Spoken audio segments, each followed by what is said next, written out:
Someone once said to me that I had a great head for audio books and radio. So here I go. I'm Robert Sydney Smith, tradesman entertainer and musician from Sydney, Australia. It's the mid-1980s. I found myself backstage at the now defunct nightclub Sheila's in North Sydney. This was once a thriving late-night den of excess and fun, full of beer-goggle punters chatting each other up, typical of the time: stacked bar, loud music, big hair, dance floor, coloured lights, overpriced drinks. The band I was in, Roy Hawkins and Coastline, were just about to go on stage and be the backup band for the famous visiting American 1950s teen heartthrob, Fabian. Yes, the Fabian. Star of such great movies as Ride the Wild Surf and Teen Beach Party. I mean, this man kissed Annette Funicello on screen. He was also shot endlessly against a green screen, pretending to be hanging five at Waikiki. The stage door opens, and in walks the man himself. Fuck me. I'm in the same room as a man who nearly became as big as Elvis. A more handsome man you could not imagine. Wow, show business writ large at this very moment. This is what it's all about, I thought. Well, here was another chance to fuck things up. Meet Fabian, said his manager. I leaned over to shake his hand. I knocked over his beer all over his painfully ironed slacks. The room went silent. Fabian's movie star girlfriend reached for the vodka bottle. My heart was racing. I started to sweat. He was my big chance to be cool, and I buggered it. He was so Californian about it, but, hey man, it was an accident, he said. What a cool guy. Now, for all his niceness and good looks, he could not hold a note in a bucket. I had never heard any of his songs, and it sounded like neither had he. Still, he was a champion bloke, and I'm a big fan to this day. Write a book about stuff like that, somebody said. Tell everybody what it was like to be a nobody entertainer in the 1980s and 90s, mostly based in Sydney, Australia, back when venues were plentiful. What would you call it, I thought. I know. Sing us a song with a dog in it, mate. Weird title. I pinched the line from a punter at one of my gigs. I was doing the 6 to 9 p.m. Friday night show at the Crystal Palace Hotel on George Street in Sydney. I was halfway through my wildly inaccurate version of the Unchained Melody, Schmaltz Central. I'm singing, "Oh my love, my darling, I hunger for your kiss." A piss patron walks on the stage. He shoves his head 20 centimetres from my head. He slobbered, "Sing us a song with a dog in it, mate, you arsehole." Apart from the arsehole bit, I thought, what a great name for a book. Now, it's always been hard to make a living as an entertainer. I was awake to this early in my music career. I knew, with my limited natural talent, that a day job was essential for me to survive. Doing music as a side hustle was the way to go. Be an average Joe working 9 to 5 during the week and rock legend on the weekend. Okay, rock try hard. But I was having a ball doing it. This is a true representation of life as a pub club entertainer from a man who lived and loved it. This diary-style story about the Uncle Bob Robert Smith singing an entertainment show refers to the era before the days of RSA, that's the Responsible Service of Alcohol, and the debilitating effect of political correctness. It's a reflection of the author's 40 years in the reserve-grade show business scene in Sydney. This book covers the period circa 1985 till about 2000. This was all pre and early internet, before the cherished and amazing array of entertainment venues were demolished. They're now 30-storey apartment blocks or Guzman Y. Gomez takeaways. Before the surge of wokeness raised its divisive head, this has turned the social landscape into a sea of mediocrity and the population into frightened to offend softcocks. Okay, softcocks is one of the colourful expressions you might hear in this book. I use this as an example of the level of swearing and daggy Australian expressions you might encounter. All the isms will be example, sexism, racism, etc. This book is of its time. Indeed, most of this happened pre-internet and YouTube, so there is no video evidence. That's probably a good thing. Some people's offence meter might have kicked in at this point. Are you clutching your pearls with despair? Do you feel like writing a 10-page letter of complaint to several government authorities, with the outcome of me being flung into irons in the nearest maximum security prison? Well, maybe it's time to warm up the soy milk, slice the avocado, and get another tattoo. Trim the beard and give this book a miss. I don't say that lightly. If you pass this point in the book, you'll be flung into an abyss. The reality of the not famous reserve-grade entertainment industry. That is 2 rungs less than stardom and 1 rung above busking. Why would you want to be an entertainer? Simple. In my case, I have a basic insecurity. I need people to approve of what I do, mixed with an ego the size of an award-winning pumpkin. Now, insecurity is generally looked on as being a bad thing. In my case, it was a great all-round motivator. The biggest sin an entertainer can do is appear too confident or up themselves, which is an Australian expression for being a conceited bastard. You've probably heard the expression show business, but what is missing is the word off. That is, it should be called show-off business. That suited me perfectly. Gee, I'm glad I'm not trying to entertain the woke generation. The offend me attitude of two-dimensional people would have me on a current affair. I'd be the bad guy, shot on iPhone dodgy video footage, caught in the act of corrupting the high moral standards of Mr. and Ms. Woke. That and the lack of venues. Social media is decimating the casual meetings people would have in pubs and clubs, etc. Why bother going out when you already know what people have been up to? Sharing the minutest detail about how they fit 6 pairs of shoes into a space usually reserved for 4 pairs of shoes. Riveting stuff.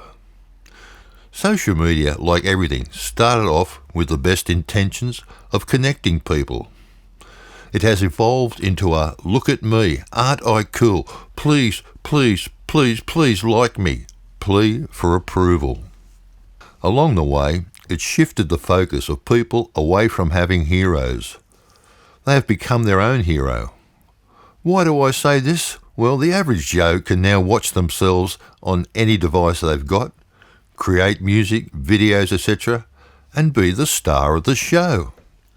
Venues are closing at an alarming rate, and the plight of the professional full-time musician is indeed perilous. But hey, I'm just having fun writing a book. I hope everybody can see the lighter side of things. Chapter 1. How it all started. How did it all start? Well, there I was, a 14-year-old boy, lying on the mid-brown Walton's brand night and day couch. This was sometime in the 1960s. Staring at the Stromberg Carlson black and white TV, with an Olympic standard post-Saturday morning cricket game heat headache. On came the Go Show. This was described as Australia's most swinging 60s music event. Suddenly, the band The Who were singing their massive hit, Substitute. It exploded onto the 17-inch black and white screen. The singer had a shirt, half black and half white, with collars that went on forever. What the? That's for me, I thought. I was a fashion victim wanker at a very early age. The guitar player swung his arm in a 360-degree circle and attacked the strings without mercy. I jumped off the lounge and started flinging myself around in circular gyrations in time to the music. Is this the devil's music taking over my very being? The frug and the watusi, very popular dance moves at the time, took control of my body. I was catapulted into a state of ecstasy not common for pre-pubescent boys. This is so much better than cricket. Girls in the audience screamed at the band. It seemed they were saying, "How about taking me home, rock star?" Wow, all I had to do was learn to play the guitar, then jump around and end up with the girl. Sounds like the plot of about 90% of Elvis movies. Turns out it wasn't that simple, but that was the plan. My first guitar was a homemade effort, consisting of a Christmas cake tin, half a fence paling, and borrowed fishing line. A triumph of hope over function, my father called it. Well, needless to say, my version of the House of the Rising Sun sounded more like the noise a jelly blubber makes when you fry them. Who's ever fried a jelly blubber? Hang on, maybe one of those modern eateries would. One with international cuisine might serve jelly blubber on tofu. I've seen worse. Still, I paraded in front of the mirror, doing circular arm movements. I'd managed to squeeze into 2 different pair of pants, one black and one white. This gave me the Who look. I was convinced that if I could only learn a bar chord on the guitar, I would become an in-demand gigolo. Then, by chance, Ian Winterflood, who will not be mentioned again in this story, was a school pal. He had an old guitar for sale, $3. It had 4 strings and no bag. I nagged and nagged and I nagged my poor old mum. She finally gave in and gave me the $3. We certainly weren't rich. Off I went the 3 miles on foot. I picked up the guitar and walked home slowly. I desperately hoped that someone would see me carrying my very own guitar. How hard can it be to play the guitar? Just press your fingers on the strings and get a stupid, strained look on your face. Turns out it's got something to do with music. I just wanted to be a pop star. Bugger music. That looked like science. Now, ever since the rat bisection class at school, science and I are mortal enemies. I mean, who gives a shit if an acid turns litmus paper purple or green or orange or something? Or if the Bunsen burner was invented by Bob Bunsen. I managed to get 2 more strings to make up the 6 needed on a guitar. Away I went. 3 months later, I had the Peter Gunn theme and Pop Goes the Weasel nailed. At this point, Mr. Begbie, our animated music teacher, pointed out that a guitar sounds better if you tune it first. What's this tune business, I thought. Who ever saw Elvis tune a guitar? Luckily, the local greengrocer Vince, an Italian immigrant, could tune a guitar. So every Friday night, I was off to the fruit shop. Vince would tune the guitar and play the first 3 chords of the Italian classic Buonasera. Vince was my hero. He also sold broken biscuits. Then, the breakthrough moment.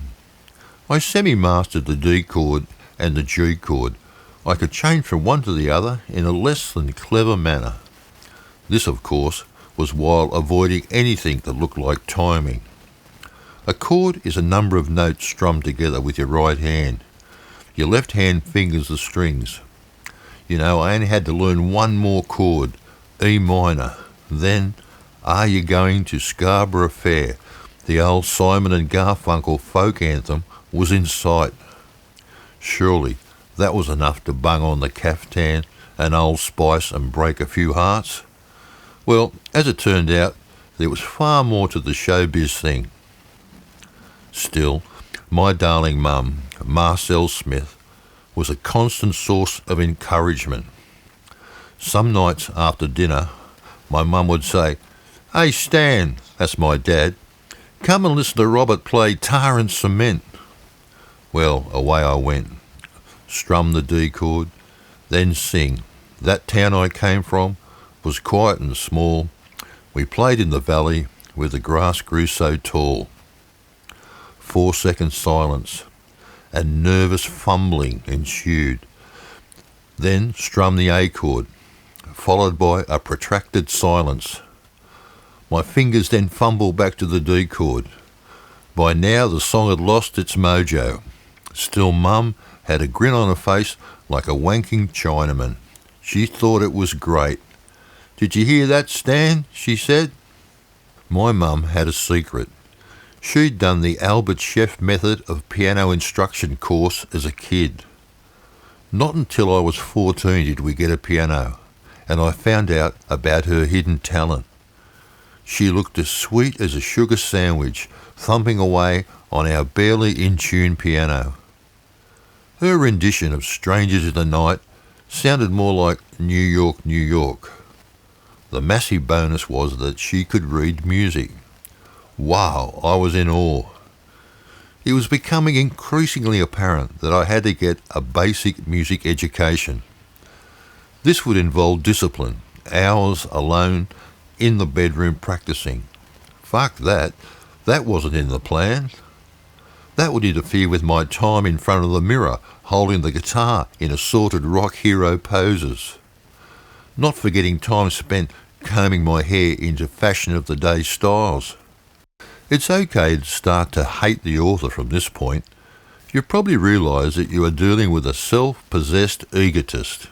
Argumentative, boorish, fractious, hard to please, impulsive, irritable, picky, and rude are some of the names I've been called.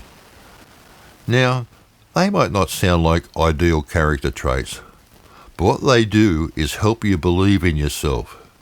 Yes, if you are to take anything from this book, is that belief in yourself is everything in show business.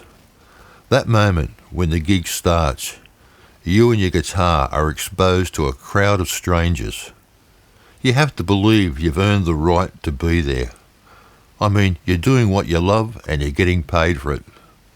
Still, the amount of preparation for a gig is something you probably don't think about. Firstly, suck up to the booking agent to get the gig in the first place. Usually a month's notice. Now, booking agents are a book in themselves. I always found them caring and nurturing, wonderful human beings, working tirelessly to look after the interests of the acts and selflessly extracting whatever commission they could get away with. Booking agents provided all the acts for a venue, from the headliners to the front bar duos and solos. A typical venue might have a rock room. This is where the first graders like the Angels, Mental as Anything, Midnight Oil, they all perform there. Maybe a restaurant with a duo playing chewing music. Then someone like me in the front bar, taking on all comers in a battle of wits and song choices. Metropolis, Classic, Premier and Southbeat are examples of the agents I work for. On gig day, the routine kicked in.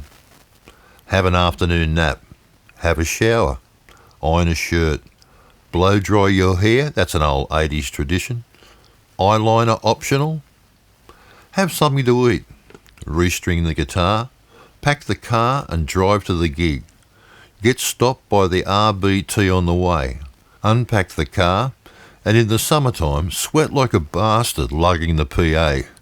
No roadies at this level. Piss in the venue manager's pocket, also known as the date suck. Tell them what a great venue it is, how you've heard such good things about the place, etc., etc. Set up the PA. Annoy the shit out of everybody with a sound check. Try and bludge a free drink at the bar. I'm in the band, you say. Work the room by introducing yourself to a table of piss patrons. Talk shit for about 10 minutes. Then it's time to kick off. It's good practice to put on a soundtrack for a minute to let the punters know that something is about to happen. I use the Jaws movie theme. Work the treat. As the music gets faster and louder, people start to turn around and look at you. Gotcha. After a minute, fade the music.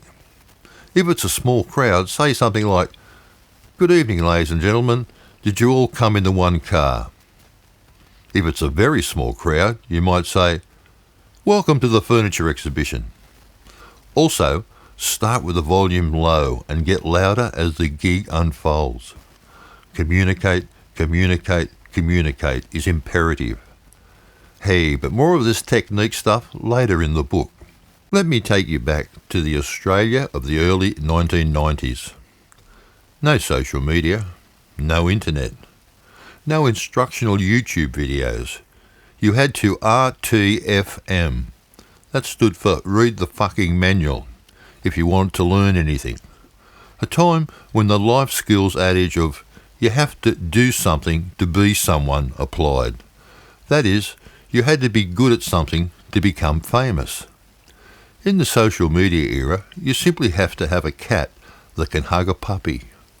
Maybe you have extremely large breasts, you shake them for 10 seconds and wear an impish smile. Instant personality. I'm not saying times were better in the pre-dick pic era, but they certainly were different to today. And that's what this book is all about. A time when people supported the live music industry. Punters went to see the latest cool acts in pubs, clubs, etc. People would get pissed or become drug affected. If they got lucky, they might meet someone of their sexual preference and have a great time.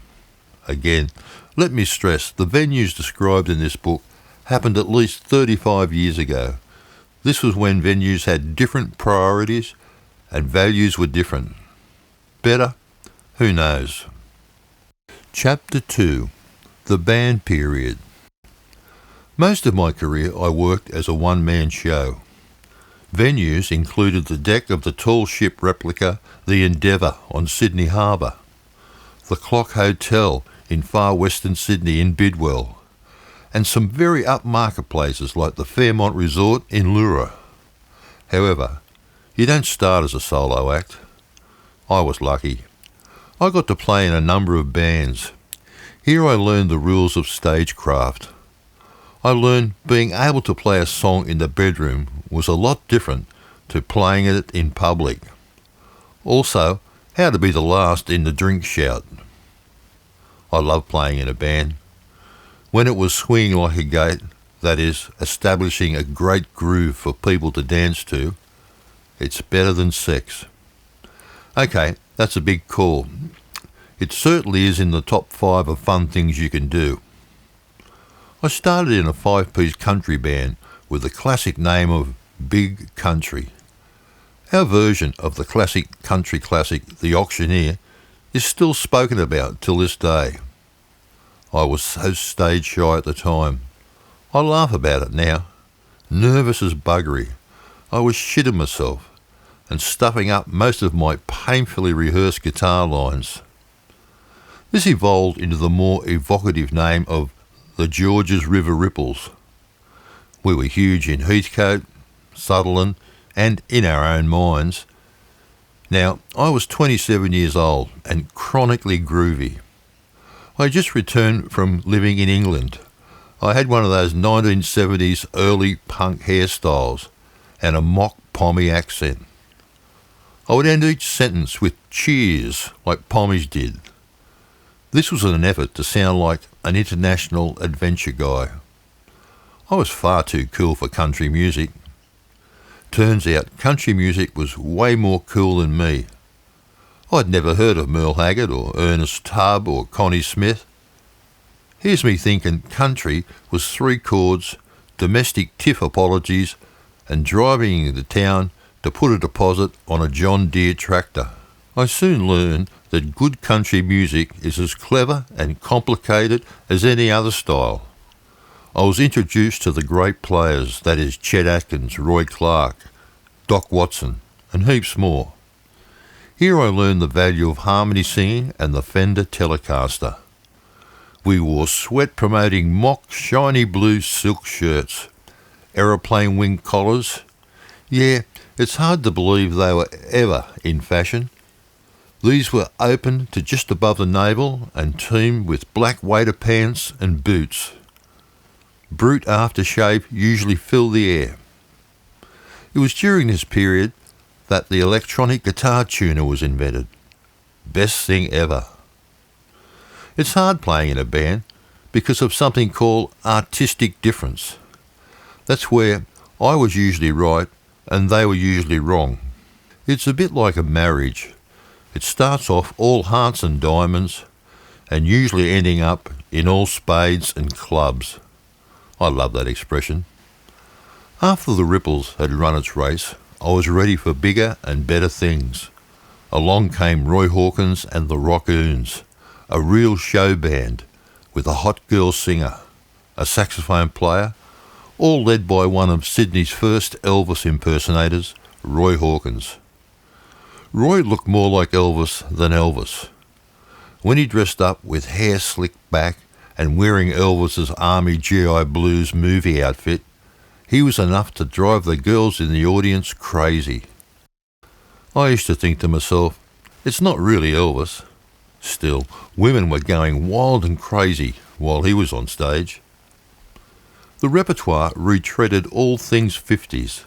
This was in line with the rock and roll music revival led by Shakin' Stevens. He had a massive hit with This Old House. We started a 2-year residency at the Palm Beach RSL in Sydney. It became the Friday night go-to venue for all the party-loving Northern Beaches crew. This was real show business, roadies, drink riders, and all sorts of excesses. The venues got better. Revesby Workers, Penrith Leagues, all the major clubs in Sydney. One venue that sticks out was the late night club called Dee Dee's, the back room of the Brookvale Hotel in Sydney. One night we had Tommy Emmanuel sitting in on drums. His brother Phil turned up and sat in on lead guitar. Yeah, I know it's bog standard name dropping. There's me on stage and keeping up with 2 Aussie legends. Very satisfactory. There were so many highlights, amazing gigs, crazy people at long gone venues. But hey, that's another book in itself. All good things eventually run their race. Band life and all its excesses became less desirable. You had to do the divide the money by the number of band members thing. I worked out that dividing the money by 1 was a much better sum. Also, did I mention I was fired from the band? They wanted to go down the full-time band thing. Too dodgy. My day job was far too good. I was a full-time TAFE teacher, teaching graphic design at the Design Centre Enmore. Hey, that's also another book. So, what to do? I bought a shitty PA, learned 40 songs, bought a Boss Dr. Rhythm DR770 drum machine. I was ready. Enter the one-man show. Chapter 3. The Billabong Hotel. I had accepted some gigs at the Billabong Hotel in beautiful downtown brick-clad Merrylands. Yes, Merrylands near Guildford in the central western suburbs of Sydney. I started with the song Thank God I'm a Country Boy. I changed the words to suit the circumstances, like Thank God I'm a Merrylands boy and I'm out of jail. They all laughed and said what a wild and crazy guy I was. Then this guy in a pair of very practical yakka overalls started somersaulting in time to the music. Backward somersaults, headstands, forward somersaults in the pike position. He had all the elegance of a pissed idiot. It is indeed a rare sight to see such emotion evoked to the strains of the old Slim Dusty classic, I Want to Have a Drink with Duncan. The night dragged on, and it did feel like ritual suicide was an option. All of a sudden, the crowd came to life. Thanks, Mr. Tooheys. Then this finishing school educated girl got up and sang a rude version of the Beverly Hillbillies song. It went a bit like this. Out through her pants came a bubbling ooze. Pox, that is, syphilis, rotten stuff. What the... I was of course shocked and hoped the night manager was having a comfort break during this performance. Still, the man in the overalls somersaulted. Once, twice, then reverse. All of a sudden, Fellini movies started to make sense. This was indeed a rare experience. All the time I thought of the money. $200 for 3 hours work. Not bad for a bloke with more bullshit than talent. Then the room seemed to be filled with reggae-loving Polynesian types. Big bastards with huge muscles. The blokes were even bigger. "Play a fucking Bob Marley song, you fucking dickhead," someone shouted. I think that was a song request. To have survived the Billabong Hotel on that Friday night was a plus. Then there was this guy who had 6 girlfriends. He said that if I let him sing into the PA, he'd bring me down a Sheila next week for a good time. I'm sure a good time would not include discussion of rocket science. More in tune with the pleasures of the flesh. I've often wondered what that means. I love the Billabong pub. Never a dull moment. It's now the following Friday, day 3 of my extended season. The cheeky locals call it the Puncher Bong. It was local character Buffy's birthday, 22 years old with a matching IQ.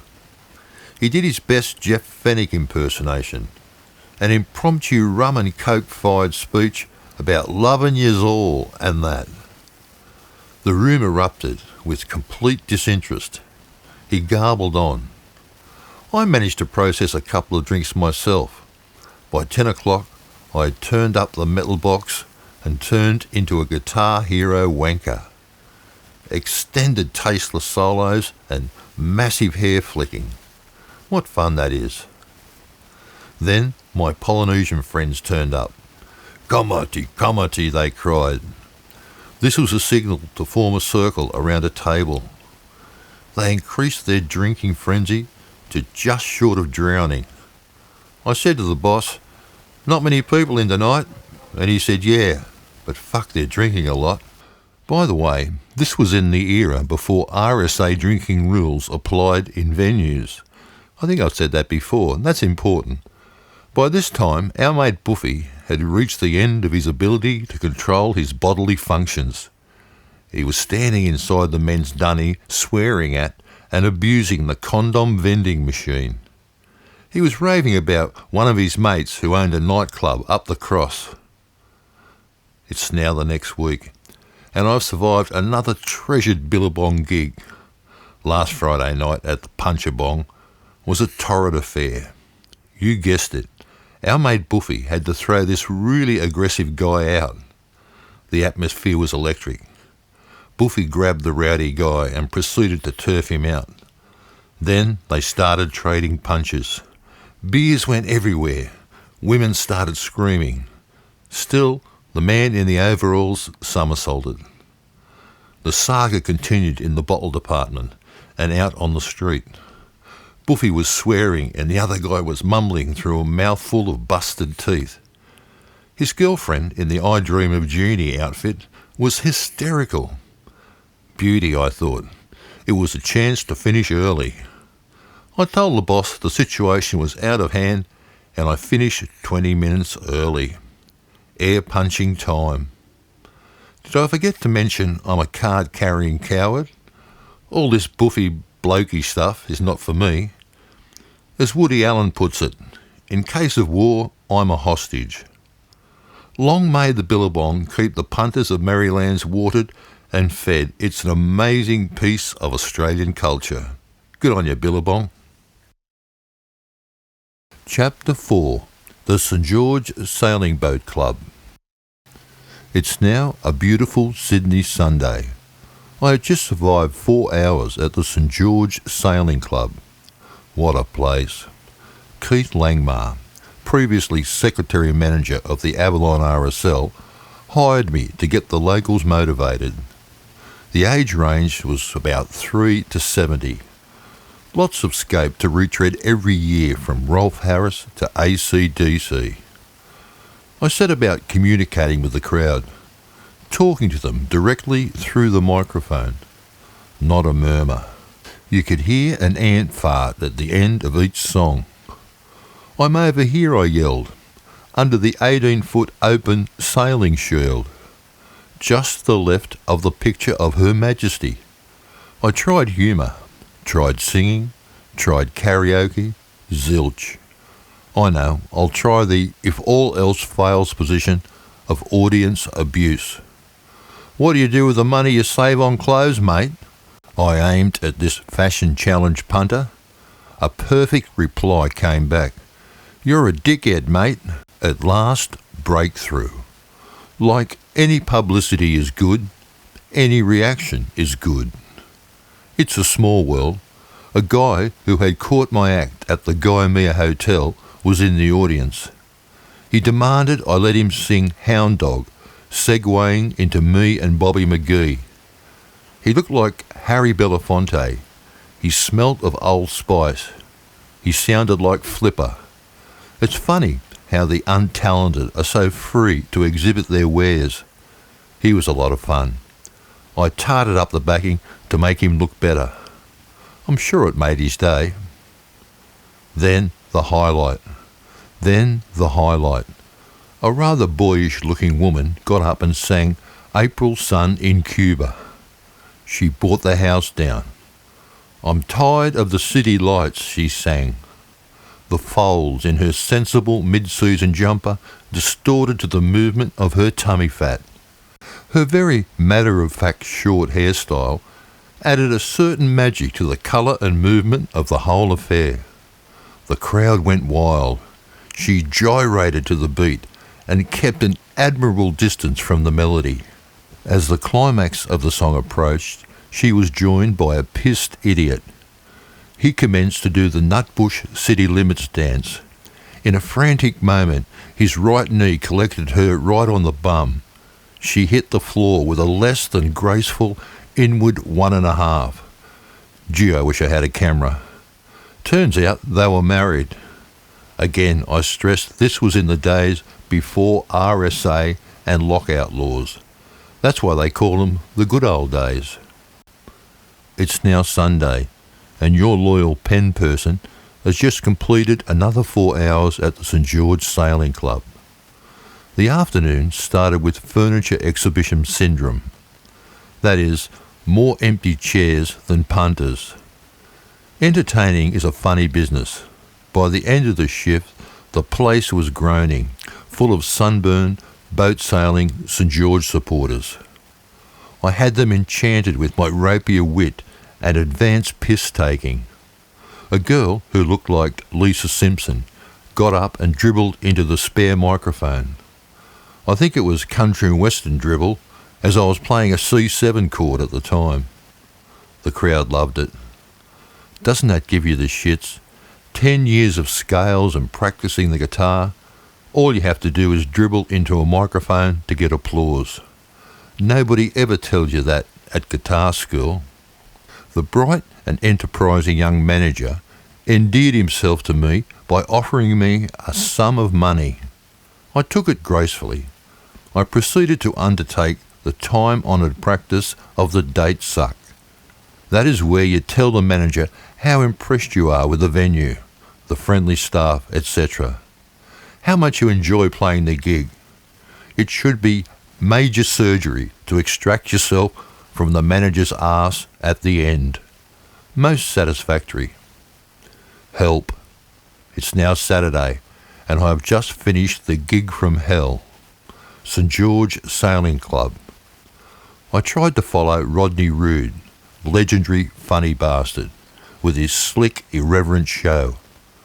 The crowd was from hell to infinity. My brief was to keep the Rodney Roode crowd at the club after he'd finished. 150 piss blokes and 50 piss women. "Get fucked, mate," they shouted, and I hadn't even started. They wanted blood. I attacked from song one, but it was impossible. My humble production was not in Rodney Rude's league. I learnt my lesson.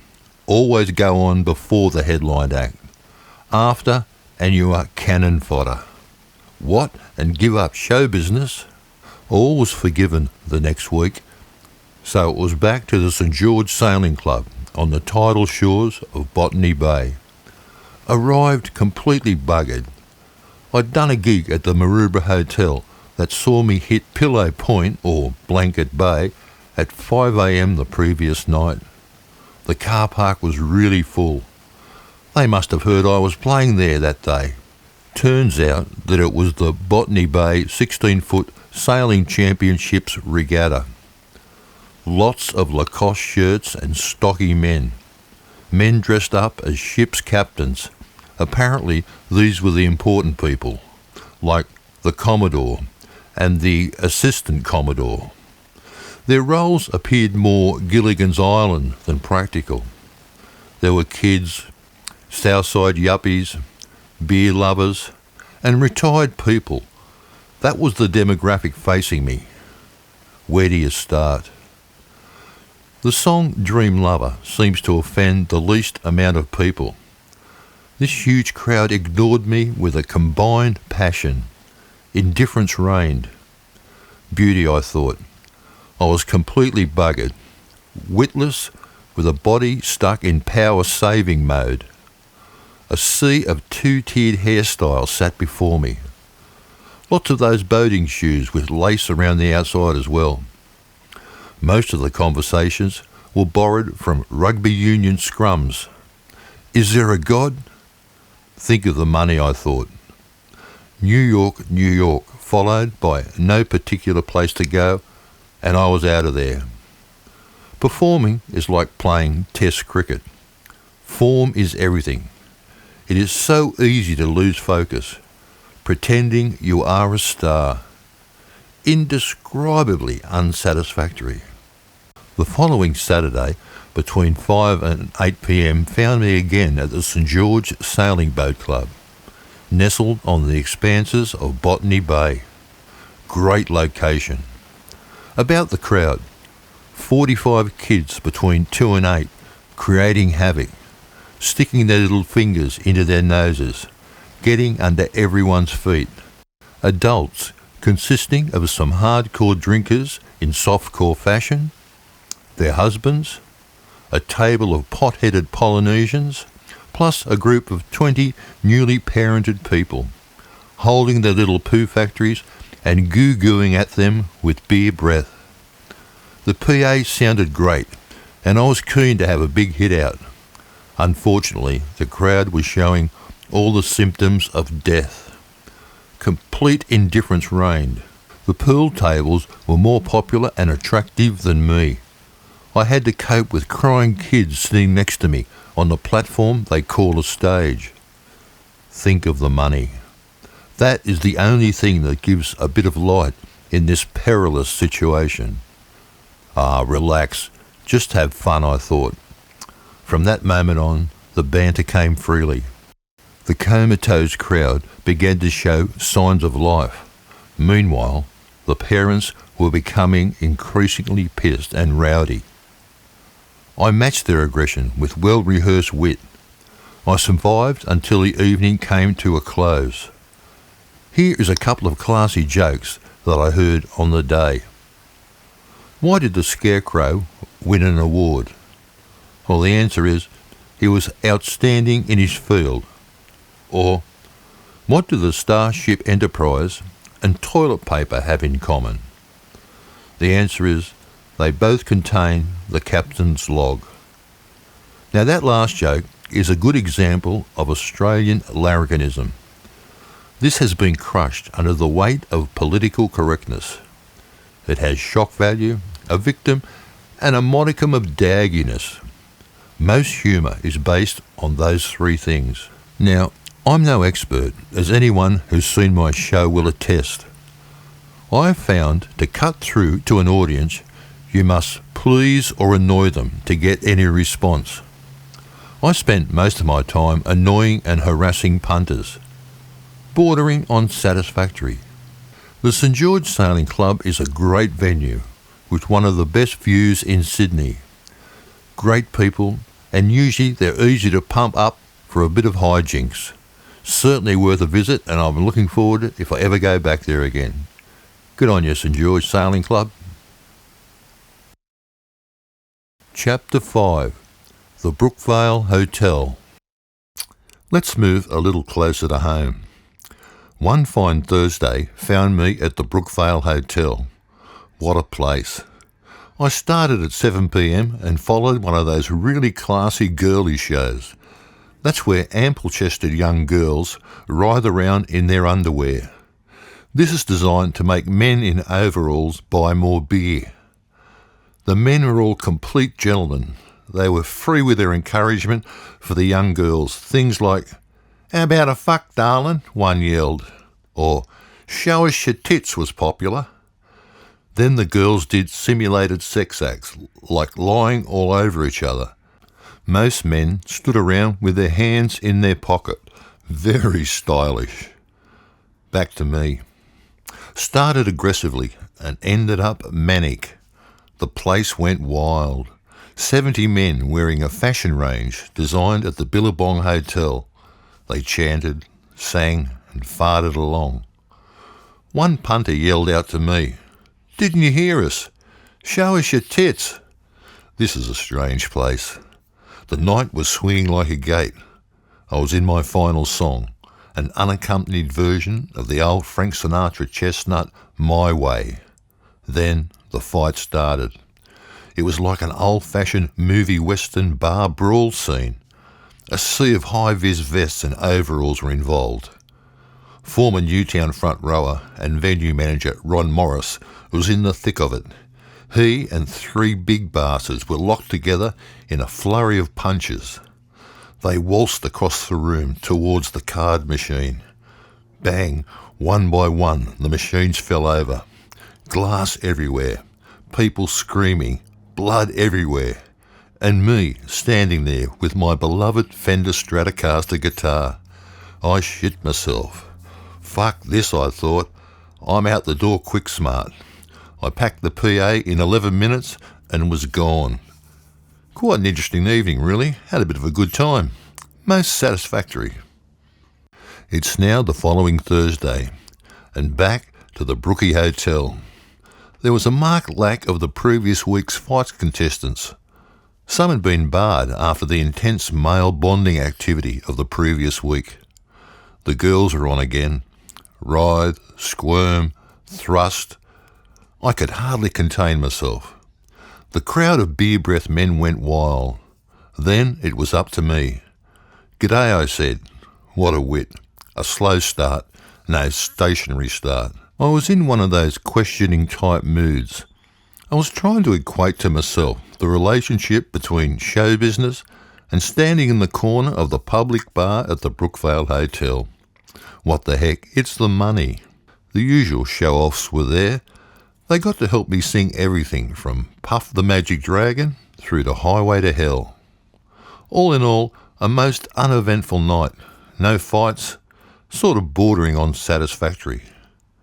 Okay, it's back for round 3 at the Brookie Hotel. The usual suspects had assembled. Ron Morris was busy selling the meat tray raffle. There was Bronco, the Middle European industrial painter. He was famous for having a box-shaped head. All-round champion and Brookvale carpet-selling legend Ken Sparks completed the crew. Plus, all the high-vis workwear. I began brilliantly. Well, I began. I pumped up the crowd with crappy jokes and insults. An old mate of mine turned up, Steve Bailey. Now, Steve was the prematurely bald boss of the BP service station at Brookvale. He was my bestie on game day at Brookie Oval. He used to let me park in his driveway. Parking spots are like rocking horse shit on game day. That is pretty hard to find. He looks like Paul Hogan and plays the blues harmonica. That's where I play a monotonous droning 12-bar backing, and he spits and blows and pulls funny faces into a piece of stainless steel hardware. We thrill the crowd with our antics, me with my wild side of life lyrics, and him with his bald head sweating as if someone was poking a red-hot poker up his arse. Great visual. Then an old band partner of many years, Warren Derwent, turned up. We amazed the crowd with my height and his voice. He sang country songs about living on the land and the anal fold method of calf birth, plus the usual country music tearjerkers. By this time, the crowd had halved. The beer casualties had left to go home to the, if I can quote them, to the fucking missus. Very, very satisfactory. It's now 7 days later, and the big guy of bullshit took to the boards at Brookvale again. Same audience. I was on a hiding to nothing. This was week 4 of my extended season at the hotel. I had used up all my lines and jokes. Potentially disastrous. But no, the night developed magnificently. The crowd went wild. My mate Ron Morris was doing a 2 tickets for 1 in the meat tray raffle. I was being disgusting. What a scene. Pregnant with possibilities. My comedy routine about sexual instructions was well received. The place roared with laughter. What a sound that is. The guitar seemed to sing and my voice was in tune. I had noticed this guy watching my every move. Bugger me, it was Sean McKenna, a fellow one-man show that did the same circuit as me. He then got up and sang a couple of songs, and I bludged. I then took over and showed young Sean how it was done. 5 encores later, and I was into the night. A pocket full of memories and a wallet full of cash. You know, I was going to call the book that. Gloriously satisfactory. It's now the following Sunday, and it's the home game for the legendary Manly Sea Eagles versus the Brisbane Broncos at Brookvale Oval. I was to entertain the post-match celebration or wake at the Brookvale pub, 5 p.m. till 8 p.m. Luckily, Manly gave the Broncos a 21-11 pasting. A great game. I was there watching. Manly played like champions. Great up-front barging and a lot of sparkle in the back line. I bludged the manager's sponsors' tickets to get into the ground for nothing. What perks there are in the reserve-grade rock scene. Back to Brookvale, and the post-game crowd had swirled to groaning proportions. The crowd went off. I had to be funny early, and I was. My disgusting version of Gloria, the old Van Morrison hit, went over beautifully. It's a monologue about meeting someone at 3 a.m. in a nightclub. The trip back to her place, punctuated with various sexual innuendo. Had to be there. It has references to men having to think of 2 things at once while having sex. I mean, you had to both get an erection and put on a raincoat at the same time. This is beyond most men. It is difficult to think of anything else with non-flaccid wedding tackle. It went over like a storm. Huge cheers and air-punching punters. Oh, what a feeling. Genuine appreciation and money. You've got to love that. A woman got up, dressed in a blue plastic bag. She was riding a broom, witch fashion. You can't make this stuff up. She began to sing the first 8 bars of 27 songs. Then she decided her act was under-rehearsed. She turned to me and had this pathetic smile plastered on her dial. She tried to blame me for her predicament. A completely successful evening with good timing. Most satisfactory. Brookvale Pub has gone the way of the yuppie. It has left behind its working class heritage. But it will always be a blokey working man's front bar in my mind, and again another beautiful part of Australian culture that seems to be disappearing. Chapter 6. The Manly Pacific Park Royal Hotel. Let me tell you about the Manly Pacific Park Royal Hotel, one of my favourite gigs, just across the road from Manly Beach in Sydney. It was my social venue of choice on the weekends. It was home to the late night Dally's nightclub. Great place for after gigs Hi-jinks. I did heaps of gigs midweek in the front room, known as the Charlie Bar, both singing and hosting busking competitions. Busking competitions are a hoot. I was hired to run the busking comp midweek. 12-string guitars were everywhere. Tuning went out the window. I thought I was listening to the Cambodian national anthem most of the time. For the layperson, 12-string guitars are made to go out of tune 15 seconds into the song Hey Mr. Tambourine Man, or maybe a brisk Seekers medley. They're bastards to play. The strings are so close together. When you have fingers like baby's arms, it's a chore. They were very popular in the early 70s. They were developed to give you the shits quicker than anything else. The highlight of the night was when this Polish guy got up and played Rachmaninoff on the xylophone. A great sight act. His backing tape was recorded in Poland. What a winner it was. He reckons it was the Warsaw Tonight Show piano accordion and upright organ band. His wrists were on fire as he arpeggiated up and down the piece of Polish hardware. Now, xylophone players are hard to find, and somehow even harder to want. The winners were these two chronic attitude guys. They had lots of friends. One bass guitar and one 12-string guitar. The bass player was the singer, but could not do both at the same time. So the verses were punctuated with large farting noises as he remembered he was on the bass. Most satisfactory. Watching all these acts go through incredible nerves and anxiety made me realise something. How far I'd come since the Como Hilton Hotel and the Sutherland United Services Club, punching around as the lead guitar player of the undervalued Georges River Ripples. This was my 15th year as a semi-professional musician. This meant I was too smart to try and make a living as a full-time showbiz personality. Dying is easy. Comedy is difficult, said American comedian W.C. Fields. Most appropriate. Week 2 of the Uncle Bob busking competition was in action at the Charlie Bar. The first act was a beauty, a guy who did operatic whistling to Liberace-style backing tapes. Also incredibly impressive hand gestures that absolutely failed to impress the hardened, mainly Manly locals. "Piss off," they shouted. Still, our classically trained songbird twittered away. You had to be a dog to catch the details. Then there was a 7-piece a cappella Christian singers group. They sang songs by somebody called Paul Simon.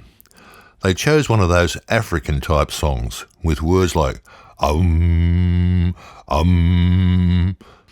Yeah, probably closely related to paint drying on the scale of visual extravaganzas.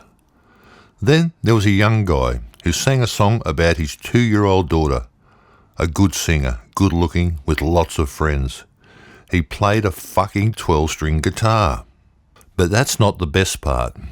The incident of the night went to 3 dressed-to-kill girls on a night out, without their partners.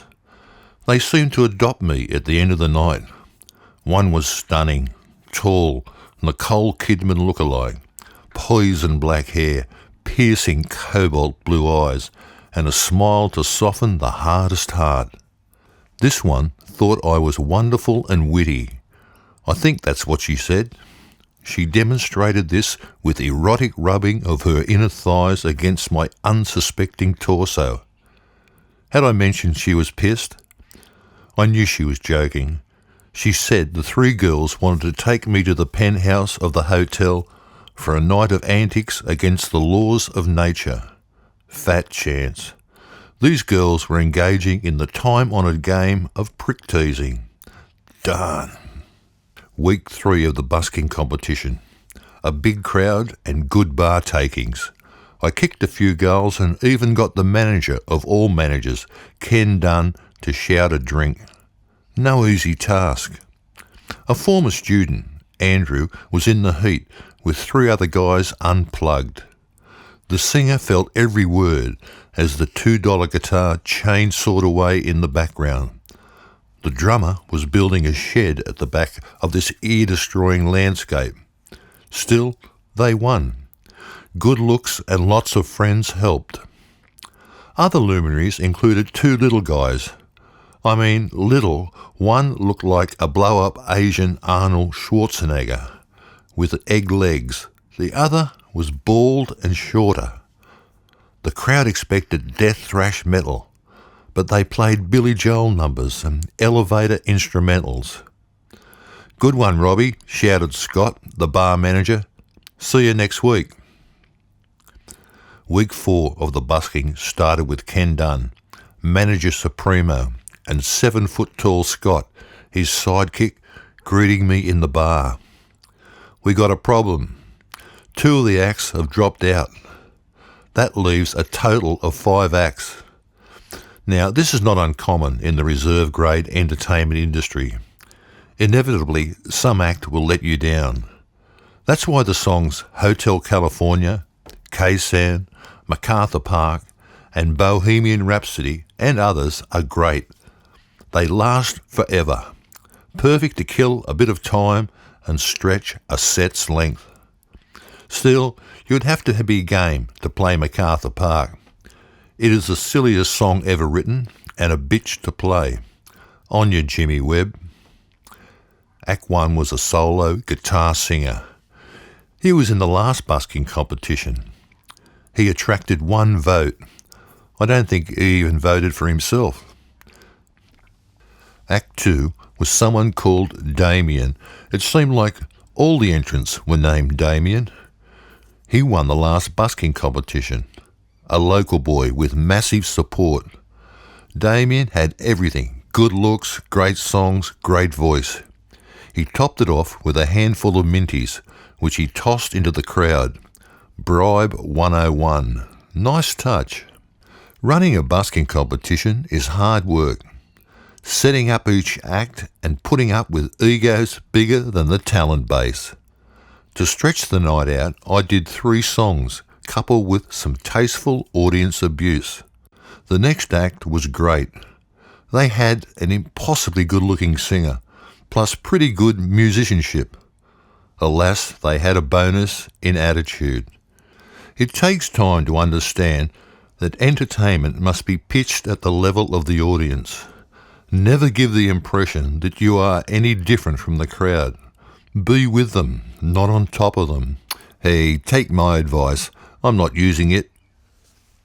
Week 5. Well, dear reader, it had to happen. Heat 5 of the Manly busking competition was a disaster. 6 acts booked in, 3 turned up.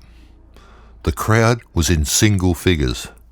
Then, rugby league legends of the time, Peter Jackson, Kevin Walters and Chris Johns, casually strolled into the bar. They took up positions in the most conspicuous part.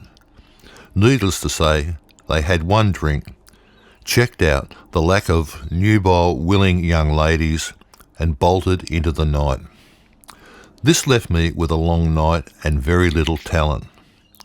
Act 1 was 2 guys in Akubra hats. They sat down and played the 2 worst guitars ever made. One was a black Ibanez circa 1972. It had a stick-on amplifying pickup.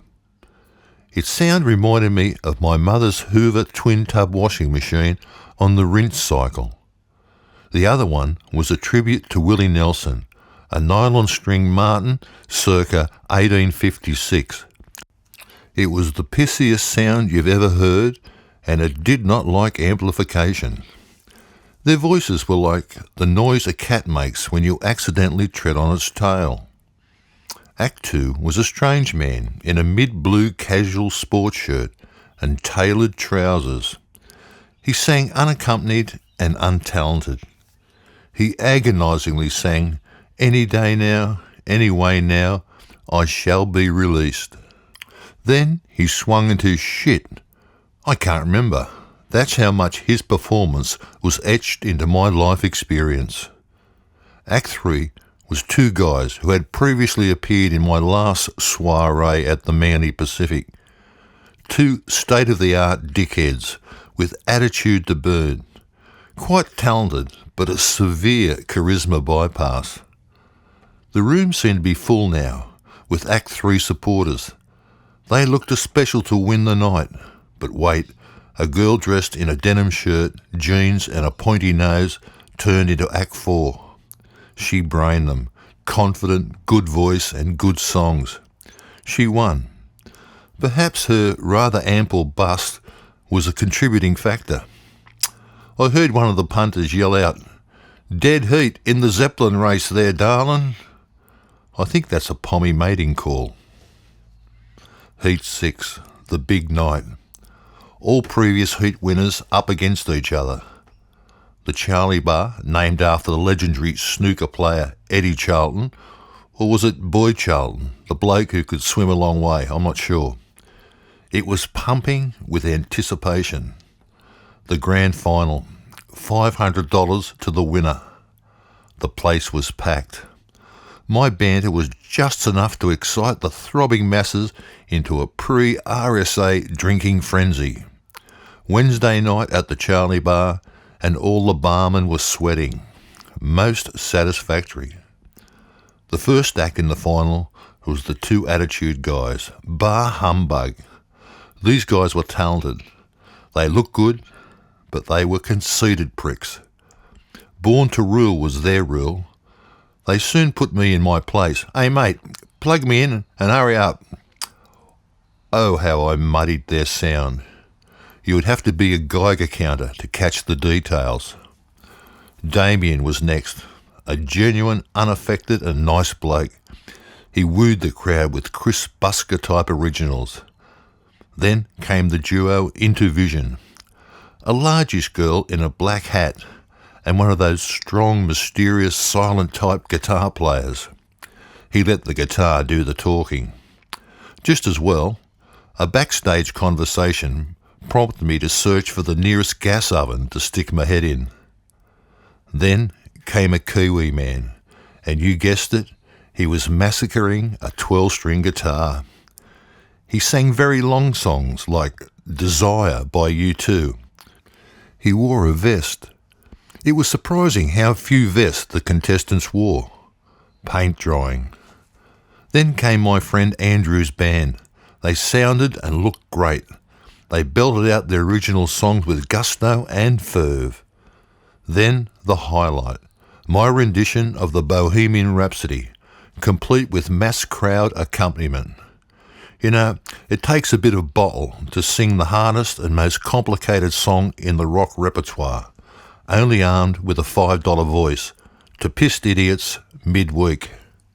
Satisfactory. It came down to this, I thought, a big crowd, big performance required. My singing was atrocious, but fuck, it was funny. The eventual winner was Damien, most satisfactory. The Charlie Bar gigs were not all busking. I did many singing and crowd abuse gigs as well. Season 94 kicked off at the Manly Pacific Charlton Bar after a 3-week layoff. It was bloody hard remembering the words, timing and patter.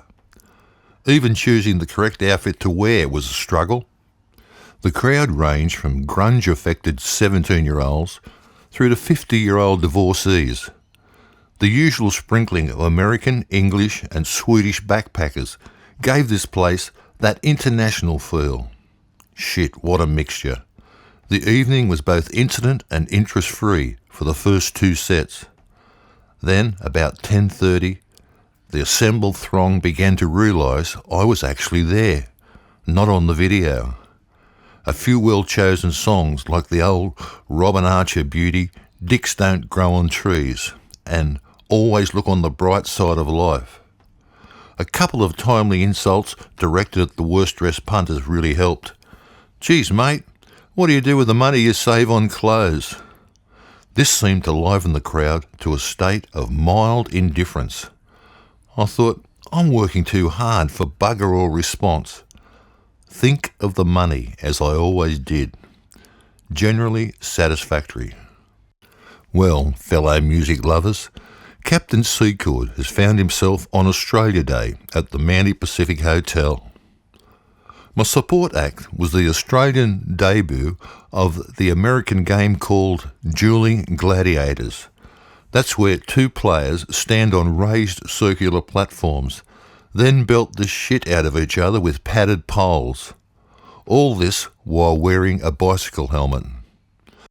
This pole pounding can be really classy.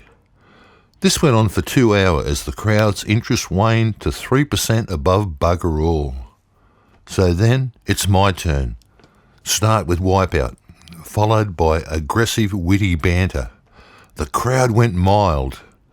The second set was an improvement. A handful of punters punched across the recently vacated dance floor. Skill factor of fuck all. Then into Disco 1963, morphing into I Feel Good. That worked well. The bar staff found the show pleasurable, and the crowd was on my side. After several encores, I walked over to the manager. He was bubbling with indifference. This is the cruelty of the reserve grade showbiz thing. Bubbles are quickly burst. I drive past the Charlie Bar today, and it's now a 5-star hotel. It was a great venue in its day. I saw so many great acts there. I did so many shows there. There were many, many memorable nights at the Mountie Pacific. Some nights as a punter and some nights as an entertainer. Mountie Pacific, good on you. Chapter 8. The Camden Area. It's now Saturday night and I've just come back from Camden. The beautiful Merino Tavern. The dreamboat of all dreamboats was there. Young Corey, the local beauty, a great singer, complete with husband. She got up and sang Let Me Be There in the Morning and brought the house down. The people out at Camden are fantastic. They really know how to party. There is a local personality out there, Jimmy the Wog, he calls himself. He loved getting up to sing with me. His songs were the worst, most disgusting, politically incorrect songs I've ever heard. Yeah, and that's a big call. It's great to watch an audience sing along with every word from his efforts. Now, I'm a bit torn about putting some of the lyrics of the song in this book. It's a wart and all version of what happened, so you can't make this stuff up. Jimmy liked to sing a song called The Camden Man. It's sung to the old Sammy Davis Jr. song, Candyman. I'll give you the most palatable verse. You can imagine how bad the other verses were. It goes like this. Who can take 2 ice picks? Shove them in your girlfriend's ears. Rev her like a Harley while you root her up the rear. The Camden Man can. Then the whole audience started to sing the Camden Man song. It turned into a call and response. Everybody in the audience knew all the disgusting words, and the girls pissed themselves laughing. Jimmy then took his pants off and chucked the most unattractive brown eye you'll ever likely to see in your life. This brought the house down. Good on you, Jimmy. It's great to have a support act. It's now Sunday morning at 8 a.m. and Mr. Plectrum has reported to CT's in the Camden Tavern. I was booked for the annual B&S, that's Bachelor and Spinster, recovery session. That's where the pride of the surrounding countryside in the youth department gather in huge numbers. They had all been to the B&S ball the night before. This instigates the spring mating period. It's a messy affair. People drinking twice their body weight in beer and putting 4 fucks to a sentence. The blokes are even worse. And Olivia's everywhere. The man of the match went to my old friend Jimmy, the only Greek rugby union player in the Camden Rugby Club. Jimmy took on a blind man's persona. He was dressed in a Hawaiian tourist outfit, complete with the silliest Maxwell Smart hat. What a legend. He reached the edge of the stage and started to make love to the floor. He then removed his duds to reveal his new G-string underwear. The girls went mild. He then simulated oral sex with a carpet around the edge of the dance floor, all the while thrusting his semi-clad manhood in a near-climax frenzy. By this time, the crowd had noticed Jimmy and were encouraging him to get dirty. Women were whistling, men were yawning. I was all but pissing myself laughing. Suddenly, a trumpet was in Jimmy's hand. He began to make the trumpet sound like the bagpipes with his enigmatic version of the C scale. By this time, nearly everybody in the crowd was awake and going off. Fists punched the air. People bumped into each other in excited pre-mating rituals. Beers were spilt. Then the highlight, Jimmy's version of We Are Men, a 90s statement about the importance of not giving a shit about political correctness and being totally blokey. We are men, we are warriors, had the women throwing objects. All the blokes were singing along. Jimmy gyrated, yelled and fell over in a performance that made Michael Jackson's video antics look pretty lame. Well done, Jimmy. A true sight act. A week is a fairly long time. So it was back to take up the challenge at the Merino Tavern in rural Camden. A great night. The assembled throng of flannelette wearing and reasonably fashionable Camden hoi polloi had turned up. I was loved by this audience, and by God didn't I appreciate it. The sound of their tumultuous applause has probably hardly died down as I electronically pen this book. Every pub has its contender in the Village Idiot Award. The Merino was no exception. It seems that it doesn't matter how much money you spend yuppieing up a pub, a silly man with a red hat and a matching body shirt will always appear, commencing to hurl himself around the dance floor, pelvic thrusts, side kicks, electric feet movements, all the time while dribbling into a half-spilt schooner glass. One could hear the land prices depreciating. The funny part being the crowd went wild, encouraged this poor wretch to disco and funk out. Or at least that's what I think they said.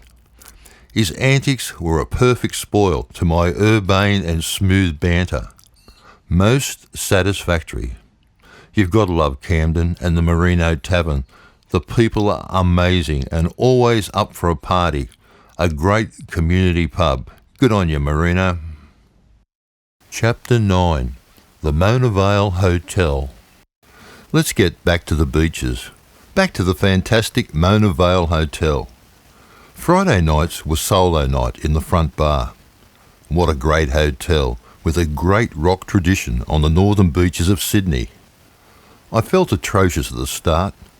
I wimped through the first bracket, Jack and Diane, Dream Lover, Under the Boardwalk, etc. The crowd was ugly. A whole room of pissed men. Help, I thought. Suddenly, inspiration hit me. These bastards need roasting, so I found a guy in the audience with a big nose and a moustache. Mate, if I had a beak like that, I wouldn't underline it. Hardly award-winning, but effective. Mate, you shouldn't drink on an empty head. I'd hit top gear. I think I pinched those lines from somebody. From that moment, the place was awake and listening. A string of hopeless singers got up to entertain the gathering. Then this ring-in got up and sang Stand By Me. His voice made Harry Belafonte sound like Johnny Rotten. A weedy little bastard. I naturally told him to piss off and stop showing off. This is the only response when the punters are better singers than you. An old friend, Anne Erdman, turned up. She was one of my previous band's The Coastliners' biggest fans. Her father, Martin Erdman, was responsible for the Sister Janet Mead production of The Lord's Prayer. Some critics have placed it firmly in the Z-grade category of tackiness and kitsch. I've never heard it. He was an interesting man who lived on Scotland Island in Pittwater. Back to the story. Jackie, better known as Choo Choo, turned up with a few mates. She was the girlfriend of my Elvis impersonator friend Roy Hawkins. They formed a chorus line behind me. This, of course, drove the punters crazy. Frenzied activity followed. We tried the locomotion, shithouse. We settled for the do run run. The girls showed remarkable coordination. Jackie's harmony was closing in on the melody most of the time. Much fun was had, and the girls were great sports. They added a giant amount of colour and movement. Yeah, that's generally missing from my show. There's something about playing with a head full of Jack Daniels that makes it fun. Conga lines were formed. The crowd got into it. Insults flew.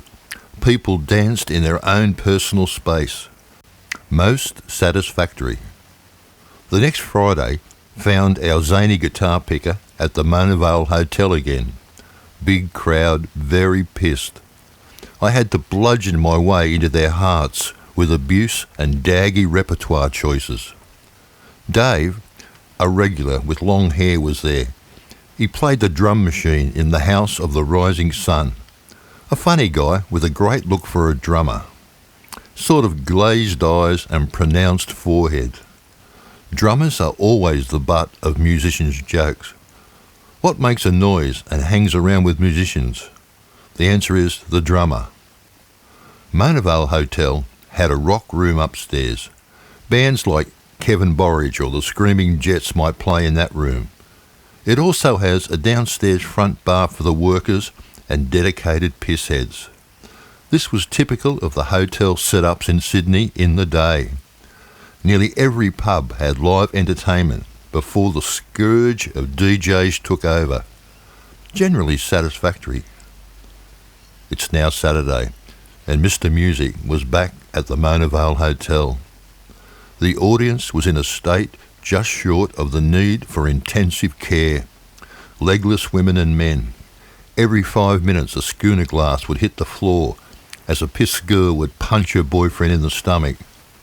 I think this is a prehistoric mating ritual. The audience went off. Zorba the Greek, my feature instrumental, caused this messy mob to form groups of 4 and 5 and spin around with their arms locked together. Furniture went everywhere. People got giddy. The evening looked in jeopardy when the boss of the hotel chain and my major booking agent, they turned up. Shit, I thought. What can I do to impress? I've already played my punter starter numbers. Bugger it, do them again. Wipeout. The old instrumental pumped the crowd into rarely seen hysteria. 2 guys did the worm dance. The crowd cheered with the volume approaching 10 nuclear explosions. I slid into Thank God I'm a Country Boy. It was knees up time. Impromptu square dances sprung up everywhere.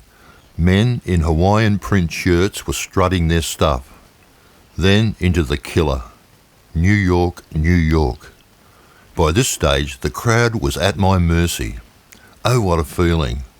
They formed a 30-strong conga line and fell over each other with grace and precision.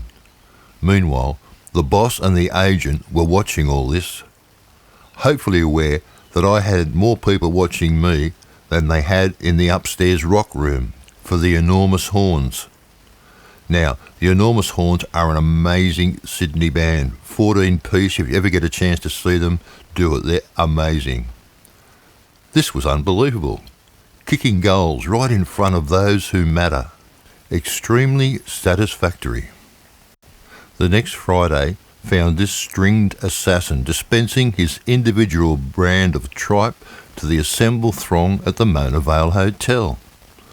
I was funny as a bushfire. The crowd was in a feisty mood, quite a handful. My repertoire seemed ultra-tired. The public bar could be anywhere in Sydney. The bar staff seemed grumpy and the management maintained a professional distance. All in all, the formula for a disaster. Thankfully, the alcohol did its dirty work. The crowd eventually became animated. This consisted of events like standing and talking at the same time. Rock on, Robbie, I thought, as I pictured the cheque from the agent nestled snugly in my appreciative letterbox. Thankfully, the evening ended incident-free. Think of the money. It can only improve from here. It's now the next Friday, and the Mona Vale Hotel provided the venue for a mixed effort. Started politely. Layla followed by Dream Lover. The crowd was ugly, and so was I. My dilemma was the age-old one of having performed well the night before, a night of carte blanche in the swearing caper, and now the blinkers of assumed responsibility applied. That is, keep it nice. This is where most young hotel managers make a mistake. To make a rough people laugh, you have to be rough. Eventually, I let go and started to take the piss. Such ammunition in this crowd. Pool-playing Polynesian types, middle-aged drunks, young surfer/builder types in piping hot t-shirts. My old mate Anne Erdman and the Scotland Island Mafia. The professional thing to do was to have a couple of Pims and lemonade and retread all my jokes. Stumps rolled around and I was just beginning to break through. Mildly satisfactory.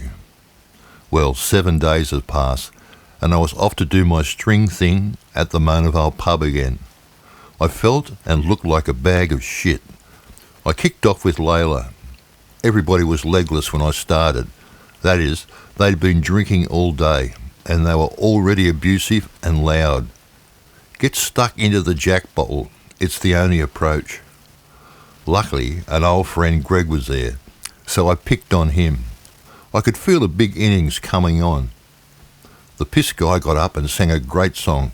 I don't care if it rains till it freezes. I just look at my dashboard, Jesus. Pity it didn't go anywhere. Great name, great song. And then the jokes. What's the difference between a male lettuce and a female lettuce? The male lettuce has a slug on it. I kid you not. Eventually, the crowd warmed to my erratic humour and brand new t-shirt. The gate started swinging, and I was on top of it. What a cleansing experience is a successful performance.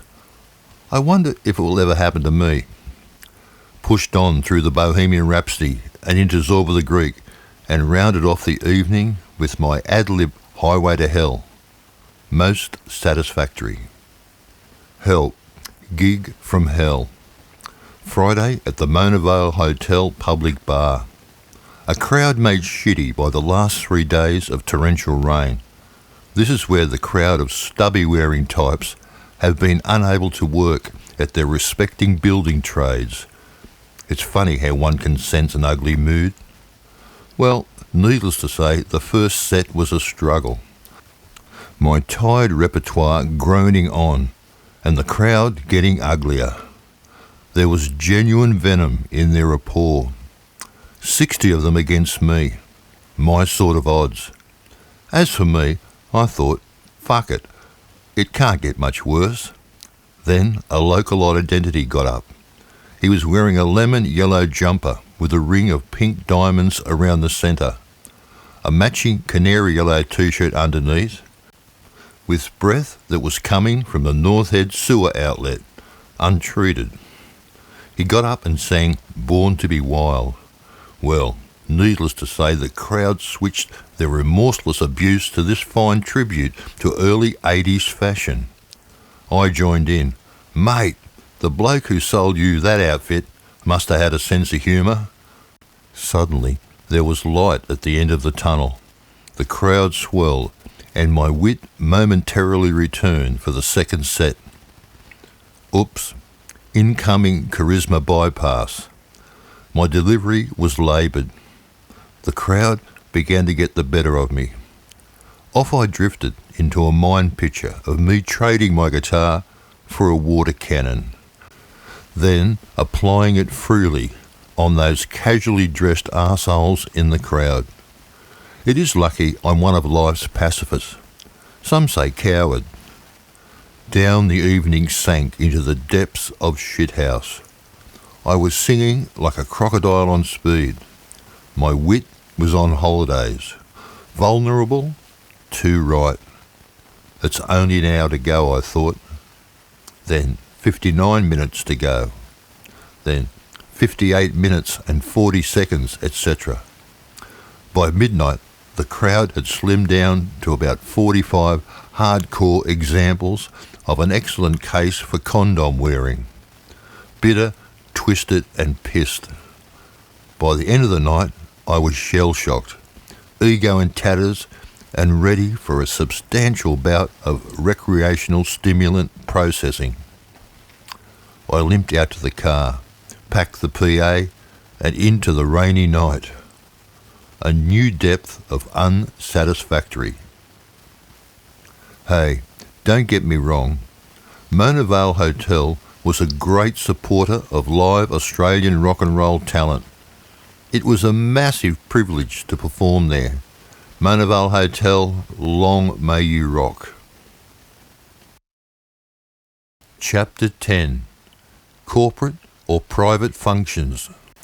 Let's talk about corporate gigs. Corporate gigs or private functions are great payers.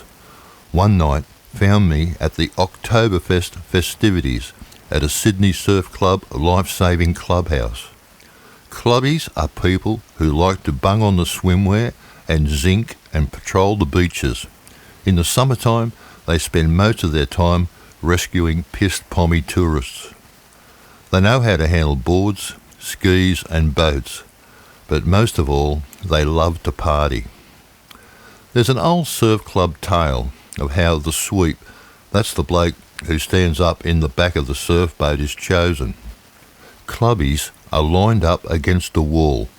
Someone throws a brick at their head. The first person not to duck out of the way is considered smart enough to be the sweep. The balcony was full of 14-year-old nippers, practicing for the Olympics 60-kilogram smart-ass competition. The hall was tastefully decorated with 3-strand crepe creations and helium-filled balloons.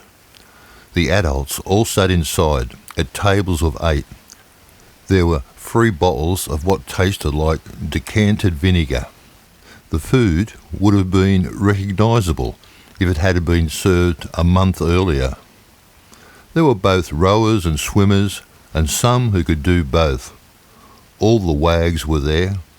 All in all, a typical cross-section of surf club society. Set up by 7 p.m, started playing at 10 p.m. Needless to say, I was talking shorthand by this time, courtesy of the combination of the free Johnny Walker and the crisp ocean air. An impromptu talent quest and covered bugger all talent. Audience impromptu talent quests are a good way of bludging on the gig.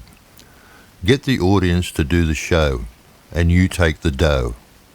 Besides, it can be a crack-up watching piss punters singing the first 3 lines of K-San, then looking confused. By 11:30 p.m, a mate of mine, a former manager of one of the Northern Beach's legendary late-night venues, was a vision of irresponsibility. He had fallen victim to the free booze and had collapsed in the fetal position, farting and dribbling at length. What a role model for the young boat rowing community, I thought. What? Give up show business?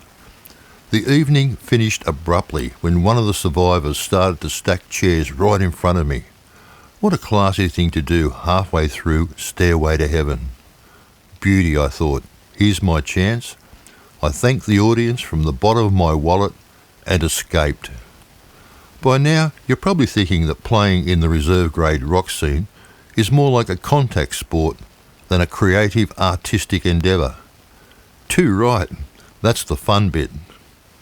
I was never blessed with any natural talent. You can't hold a note in a bucket, said my Year 5 choir teacher. I was punted from the choir and made to do craft with the rest of the cloth-eared students. I did a corporate function at the French's Forest Parkway Hotel. A Melbourne Cup day complete with fashion in the field and organised sweepstakes. How Australian. Local ladies in elaborate head decorations. These ranged from Versace originals to hastily prepared serviette sailor hats. Well, needless to say, I was in my element. My call of the fashion in the field was flawless. Here we have Enid, complete in a canary yellow crepe creation, matched with a strong need to accessorise. Her off-the-shoulder chic camel day dress, matched with bone gloves and matching personality, completes the outfit. What a difference there was from the Billabong Hotel, with its fights and hell-raising patrons. And the men, they're even worse. Back to high society, enjoying a horse race. Little blokes, dressed like they work in those long-gone Darrell Lee lolly shops, hang on for grim death. The massive stampeding thoroughbreds pound around a big circle until they get to the straight. Then the little blokes belt the shit out of the horse, all the time yelling at each other, "Get out of me fucking way," in high-pitched jockey voices. When it's over, the jockeys stand up in the stirrups and then trot slowly back to the gate, chatting to each other about good places to hide any performance-enhancing apparatus they may or may not be carrying. Seems pointless to me. I mean, why do you have to wear a silly hat to watch this spectacle? This gig had a great buffet. One of the big pluses of doing private functions is the food. The seafood was indeed tempting, and I filled a 2-kilo bag of prawns, Balmain bugs and spanner crabs, plus some chocolate cake. Unfortunately, the seafood tasted like plastic and the cake had mock cream, but it was free. A true highlight, an unexpected magic moment, was meeting Miss Harbour Bridge 1932. Seriously, this woman was voted Queen of the Harbour Bridge in 1932. What a cutie. 3 p.m. was stumps, and I was out of the place by 3:20. Check in hand. Most satisfactory. You know, I had taken to autographing posters after gigs. It was just about impossible to find somebody who wanted one. Chapter 11. The Disasters. It's time to talk about the disasters. Nightmare moments occasionally punctuate a gig. There I was, playing in the beer garden of the Imperial Hotel in sunny Rooty Hill. Sun shining, people laughing, drinking. 2 hours later, the sky started to darken. Massive black clouds filled the sky. There's me, under an awning. I thought, no worries. The heavens opened, and I turned around to see my mixer and speakers copper drenching as the awning broke. Electricity plus water equals sparks flying everywhere. No one in the audience gave a shit. They ducked for cover. I grabbed my guitar and headed for the bottle shop. On the way, the joint I had rolled for post-gig silliness fell out of my pocket. It floated away in the newly formed river. Soaking wet, no PA, swimming pool hair. Some smart ass said it would probably improve the sound. Or, have you ever experienced someone breaking their arm 40 centimetres in front of you? I have. I took a gig hosting an arm wrestling competition in a Western Sydney pub. Long story short, 2 massive guys are in the first heat, clinched arms and waiting for my signal to start. 1, 2, 3, go. Then, instantly, one of the guy's arms broke under the pressure. I'll never forget the sound of that snap. He got up, shook his head, and went back to the bar to finish his drink. What the... Or, one Sunday at the St George Sailing Club, 32 people in a room for 200. Finished 1 hour early. I was packing the gear into the car. Then this absolute loser tried to adopt me. "Let me lug your gear," he said. He grabbed a speaker. Crash, bang, arse overhead into the gutter he goes. So I say, "Piss off, mate." Then he chases me up the road in his car, very much in the tradition of the Steven Spielberg movie Duel. He sticks his head out the window and yells, "Want to have a go, mate?" Now, me being an Olympic standard coward and him being a plumber type in a football jumper with a blood alcohol level twice his IQ, violence seemed a long odds option. I stuck my head out the window and said, "Piss off, mate, I'm an entertainer, not a fighter." This, of course, confused this knuckle scraper, just out of the trees, casual dressing pissed idiot. This was the only time I've ever prayed for RBT. This was a close call. Just one of the dangers of being biting and controversial and playing in the second grade entertainment arena. Well, when it's all over. Then it's all over. All of a sudden, you're too old, too fat, and those schoolboy looks have evaporated into a sea of wrinkles and brown marks. Your repertoire is tired. You're irrelevant. Agents don't call back. These are signs that another glittering show business career has fizzled out. You have become part of the never was club. That is, one below a has-been. But that's okay. Stars come, have their 15 minutes of fame, and then go away. Musical tradesmen, like my good self, could go on working in the minor venues for reasonable money until old age. What am I going to do with my 12-string guitars and hairdryers? You find yourself writing songs and setting up a home recording studio. Recording those songs you always wanted to. Learning new software and retreating into the usually solitary confines of your studio. No cheers, no flashing lights, just hard work. You try and become introverted and interesting. You start learning all those fancy chords, hard to play songs that no one gives a fuck about. Steely Dan comes to mind. No matter how much technology you have and how good your records are, it does not come close to the thrill of live performance. Instant feedback, that uplifting moment when you finish a song and a room full of people you don't know clap and cheer. When you tell a joke or funny monologue and people laugh. When you're backstage with the band telling jokes and getting primed. When the PA sounds great. When you have a roadie to do all the icky bits of lugging and setup. When they pay you in cash. I spend my days whippersnipping the backyard and waiting outside Kmart and general average Joe activities.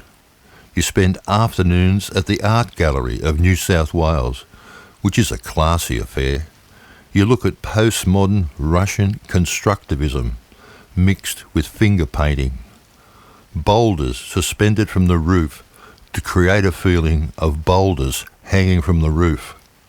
Men with slick back hairstyles and women with multicoloured hair standing around in groups of 3 discussing the detox value of kale. You think to yourself, this is such a bullshit gallery. There's no piece of my work in the gallery at all. Not one of my crowd-pleasing, put your head over someone in your favourite rock band Photoshop effort. I was a pioneer of that genre and did my first effort in 1993. Occasionally, someone will come up to you and say, "Aren't you the guy who played at the Manly Pacific in the 90s? Yeah, I reply excitedly. I was that guy. Did you enjoy the show, I ask? Nah, you was shit. And off they go. Well, at least they recognise me. Thank God for the hairdresser, DY Pearl and the Jazz Cabbage. See you, show business. Tough of the laughs, the amazing people I met along the way, the late nights and the money. On ya. Was it all I expected and wanted? Did I live the dream? 100%. Chapter 12, Glossary. I thought I might chuck in a glossary of entertainment terms. Number 1, the lug. This is a term to describe the carrying of the gear, that is the PA, guitars, hair dryers, etc., into the venue at the start and out of the venue at the end. But wait, there's more. You also have to pack the car out of the garage and put it all back when you get home. The lug is the most fucked and least spectacular part of the process. Number 2, the drum machine. This is an electronic device that makes drum sounds and tells you your timing is shit. I always needed a rhythm reference when I played, as by 11 p.m. I was usually stimulant affected, and good timing is hard when you're pissed. Number 3, the PA setup.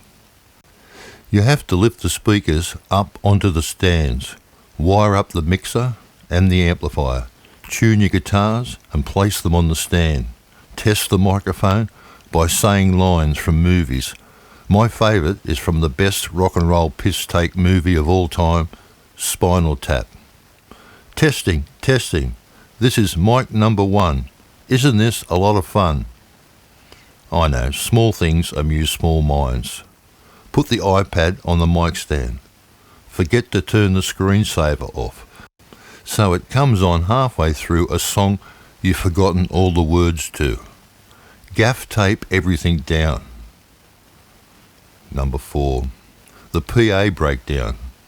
After 4 hours of the contact sport that is a one-man show, it's time to take it all apart, disconnect, put stuff in cases, etc. My attitude was a bit like my sexual technique. The quicker, the better. My personal record was 11 minutes and 40 seconds from finish to start the car engine, a feat unmatched to this day. Number 5, the set list. A list of the songs you're going to inflict on the punters at the gig, and in my case, a whole lot of one-line smart-ass comebacks for every occasion. They usually start with slow songs and build as the night progresses. Tip: don't start with New York or Bohemian Rhapsody. There's nowhere to go after either song. The set list is variable depending on how animated the crowd gets. That is, if the crowd is jumping around and dancing and hooting and hollering, well, the Unchained Melody is probably not a good choice.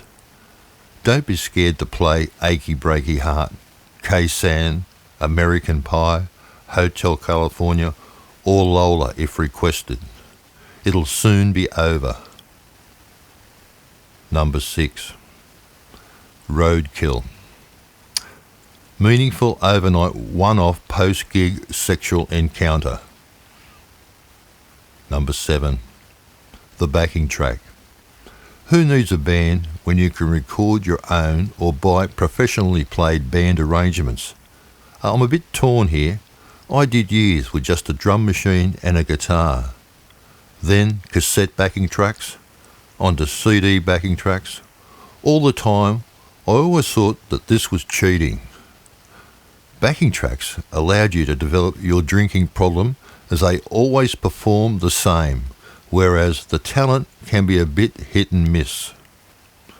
Number 8, the leg opener or banana dance. A slow emotional song at the end of the night, designed to promote sexual activity. The banana reference is that couples on the dance floor doing slow dances look like a bunch of bananas from the stage. Finally, here's an incomplete list of the venues I worked in. The Annandale Ballface Stag Hotel, Ashfield Catholic Club, Austral Bowling Club, Avalon RSL, Balgowlah RSL, Bankstown RSL, Bass Hill Wagon Wheel Hotel, Baddo Bay Bowling Club, Bathurst RSL, Belrose Bowling Club, Beverly Hills Bedalong Hotel, Blacktown Workers, Bondi Cock and Bull, Botany Captain Cook Hotel, Brighton RSL, Brookvale Deedees, Brookvale Hotel, Burwood Hotel, Burwood Pirates Rugby Union Club, Cabramatta RSL, Cabramatta The Star Hotel, Camden Merino Tavern, Camden Royal Hotel, Campbelltown Catholic Club, Campsie RSL, Canley Vale Diggers, Carringbar Hotel, Castle Hill RSL, Castle Hill Tavern, Central Coast Lease Club, Crystal Palace Hotel, Chatswood RSL, Chester Hill Hotel, Collaroy Services Club, Como Hotel, Concord RSL, Condor Park High Flyer Hotel, Cronulla Northies, Crow's Nest Hotel, Croydon Hotel, Croydon Park Hotel, Darling Harbour Star Casino, DY Time and Tide Hotel, Drummoyne RSL, Vicar of Wakefield at Dural, East Hills Golf Club, Eastwood Hotel, Enfield RSL, Engadine RSL, Epping Hotel, Fairfield RSL, Five Dock RSL, Flemington Markets Hotel, French's Forest Antler, Glebe Friend in Hand, Glebe Rowers, Greystanes Cumberland Golf Club, Guymer Hotel, Harbord Diggers, Harbord Hotel, Heathcote Services Club, Helensburgh RSL, HMAS Cuttable, Kensington Doncaster Hotel, Killara Greengate Hotel, King's Cross The Rex Hotel, King's Cross Bourbon and Beefsteak, Lakemba Services Club, Lane Cove Club, Leonay Golf Club, Lumia Inn, Lura Fairmont Resort, Lidcombe Catholic Club, Liverpool Catholic Club, Malabar RSL, Juniors at Malabar, Manly Pacific Hotel, Manly 16-Foot Sailing Club, Manly Bowling Club, Manly Hotel, Manly Hotel Stain, Manly Lease Club, Manly South Stain Surf Club, Maroubra Beach Hotel, Maroubra Sands, Matraville RSL, Menai Tavern, Maryland's Billabong Hotel, Maryland's RSL, Middle Harbour Yacht Club, Milperra Hotel, Milton Hotel, Miranda Carmen's Nightclub, Mittagong RSL, Mossman Buena Vista Hotel, Mossman Rowers, Mounties Mount Pritchard, Narrabeen Antler Hotel, Narrabeen RSL, North Curl Surf Club, North Ryde RSL, North Sydney Alfred's Bar, North Sydney Sheila's Nightclub,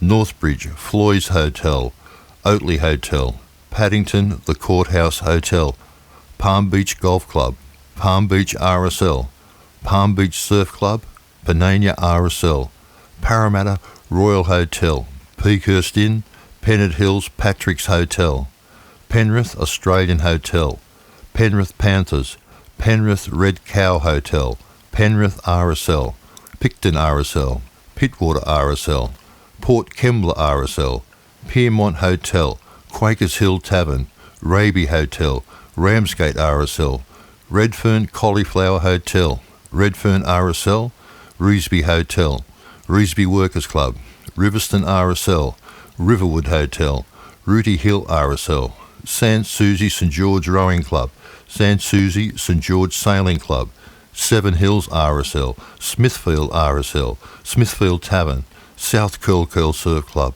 St Leonard's Gilroy Hotel, Sutherland Royal Hotel, Sutherland United Services Club, Sydney Menzies Hotel, Sydney The Rock Harbourview Hotel, The Rocks Fortune of War Hotel, Sylvania Hotel, Tamworth Longyard Hotel, Tamworth Peel Street Fan Zone, Tamworth Post Office Hotel, Tamworth South Tamworth Bowling Club, Terrigal Crown Plaza, Toongabbie Hotel, Tourmaline Hotel at Vineyard, West Ryde Hotel, Whale Beach Moby Dix, Willoughby Hotel, Windsor Hotel, Woolloomooloo Hotel, and they're the ones I remember.